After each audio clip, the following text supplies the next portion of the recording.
வணக்கம், நான் பிரசாந்த் தர ஃப்ரம் மீடியா வாரண்டி. இன்றைக்கி பார்த்தீங்கன்னா வந்து ஒரு 65 இன்ச்சஸ் வந்து போயி பேனல் காஃப் பர்னிங் ஆயிருந்துச்சு. அது போக வந்து காஃபில் வந்து கம்ப்ளைண்ட் இருக்குது. பேனல் வந்து பிளாங்க் ஸ்க்ரீனாக இருக்கும். அது எப்படி நான் கண்டுபிடிச்சி ரெடி பண்ணுறோம் அப்படிங்கிறத இந்த வீடியோவில் பார்க்கலாம்.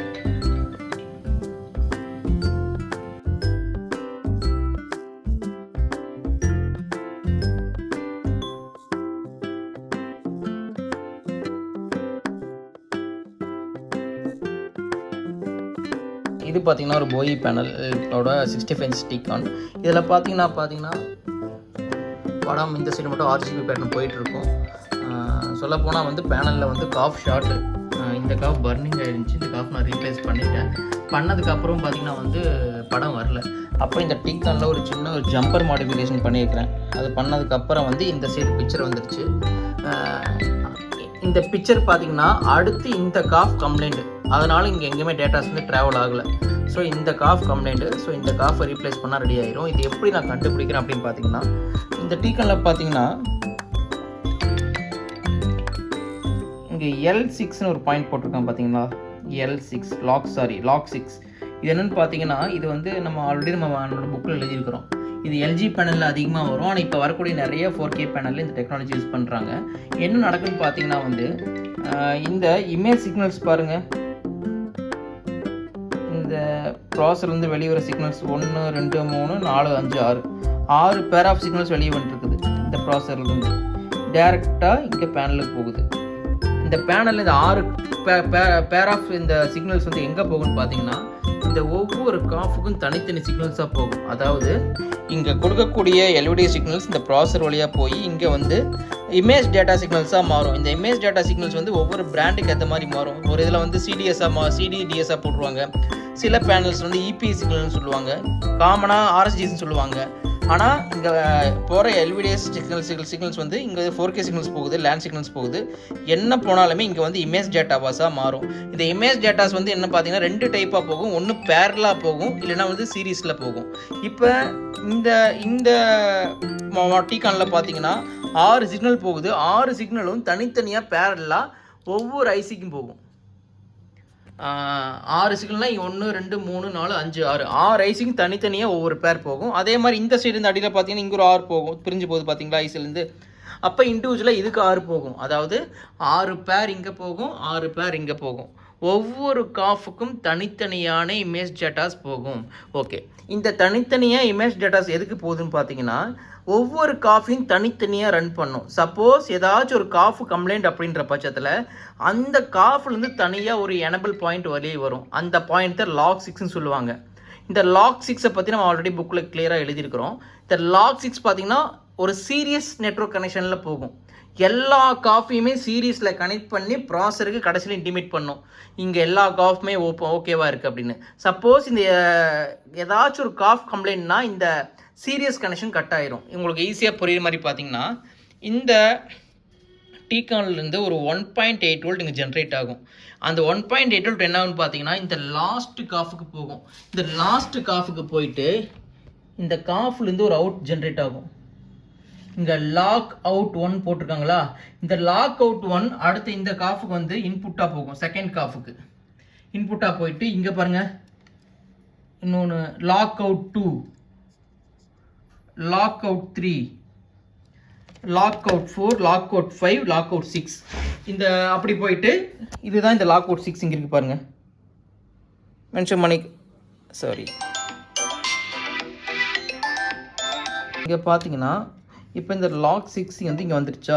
இந்த லாக் 6 என்ன ஆகும், மறுபடியும் ஒரு செயின் நெட்வொர்க்கில் உள்ளே கனெக்ட் ஆகிட்டு இப்படி இந்த காஃபுக்கு உள்ள 1.8 மேலே ஏறிட்டு இந்த இடத்துல லாக் 7ல் கண்டினியூ ஆகும். இங்கே பாருங்கள் லாக் 7. அப்போ இங்கேருந்து லாக் 6 அப்படியே உள்ளே வந்து இப்படியே வந்து செயினாக மாறி இங்கே வந்து லாக் 7, லாக் 8, லாக் 9, 10, 11, 12 அப்படி இந்த 12 அவுட்புட் அப்படியே டேரெக்டாக இங்கே இந்த வழியாக அப்படியே இந்த லாஸ்ட்லேருந்து அப்படியே உள்ள இது வழியாக வந்து இங்கே வந்து நம்ம டிகான் கிட்ட சேரும். இந்த இடத்துல பாருங்கள் லாக் 12 அப்படின்னு போட்டிருக்கா. இப்போ நான் என்ன பண்ணியிருக்கிறேன், இங்கே 1.8 வோல்ட்லேருந்து ஒரு டேரெக்டாக ஒரு ஜம்பர் எடுத்து இந்த லாக் 12 பாயிண்டில் அடிச்சிருக்கிறேன். அப்படி அடிக்கும்போது என்னாச்சுன்னு பார்த்தீங்கன்னா இந்த நெட்வொர்க் வந்து ஃபுல்லாக கம்ப்ளீட் ஆகிடுச்சு அப்படின்ற ஒரு சிக்னல் எடுத்துகிட்டு இங்கே உங்களுக்கு இமேஜ் டேட்டாஸை வெளியே அனுப்ப ஆரம்பிச்சிடும். நிறைய டிக்கன் பார்த்தீங்கன்னா எல்லா வோல்டேஜும் ப்ரெசென்ட்டாக இருக்கும், பிளாங்காக இருக்கும். இது நிறைய டைம் சொல்லிட்டேன். அந்த மாதிரி பிளாங்காக இருக்கிறது எல்லாமே வந்து காப் ஃபெயிலியர். அந்த காப் ஃபெயிலியரில் இமேஜ் டேட்டா மட்டும் மேலே போகாது. இப்போ இந்த 1.8 வோல்ட் இங்கே வந்து இந்த கிளாக் டோன் கொடுத்த உடனே இமேஜ் டேட்டாஸ் எல்லாமே மேலே ஏற ஆரம்பிச்சிடும். அப்போ இந்த காஃப் வரைக்கும் எல்லாம் கரெக்டாக இருக்குது. இந்த ஆர்ஜிபி பேட்டர்ன் ஓடுது. இந்த காஃப் வரைக்கும் எல்லாம் கரெக்டாக இருக்குது. இந்த லாக்ஸிஸ் காஃபில் வந்து என்னன்னு பார்த்தீங்கன்னா வந்து உங்களுக்கு ஃபெயிலியராக இருக்குது. அதனால் இதுக்கு அடுத்த வரக்கூடிய எந்த போர்ஷன்லையுமே படம் கிடையாது.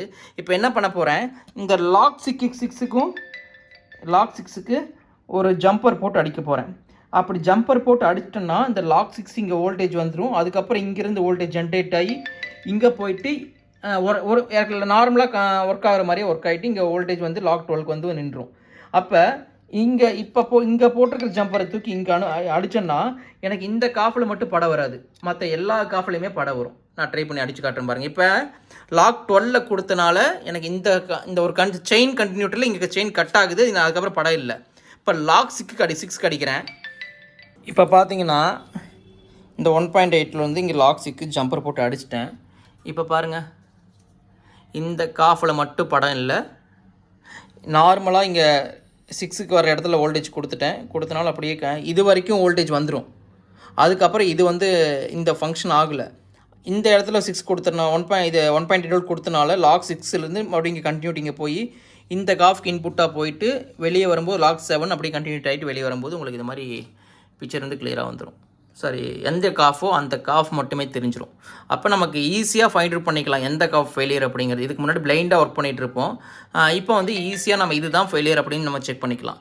இப்போ இந்த காஃபை மட்டும் ரீப்ளேஸ் பண்ண போகிறேன். ஆல்ரெடி இந்த காஃப் ஃபெயிலியராக இருந்துச்சு, எனக்கு இதுக்கு வரைக்கும் தான் படம் வந்துட்டு இருந்துச்சு.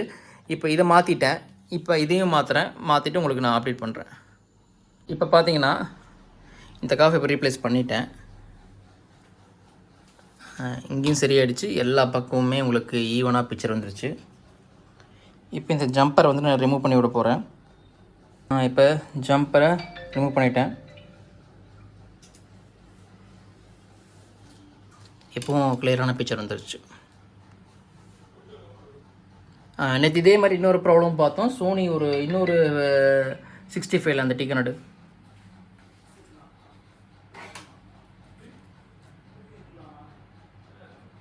இந்த டிகான் வந்து சோனி 65X85J. இதுலேயும் சேம் இதே ப்ராப்ளம், ஒரே ஒரு காஃப் கம்ப்ளைண்ட்டாக அந்த ஸ்க்ரீன் வந்து பிளாங்காக இருக்கும். கம்பெனியில் வந்து டிஸ்பிளே மாற்றணும் அப்படின்ட்டாங்க.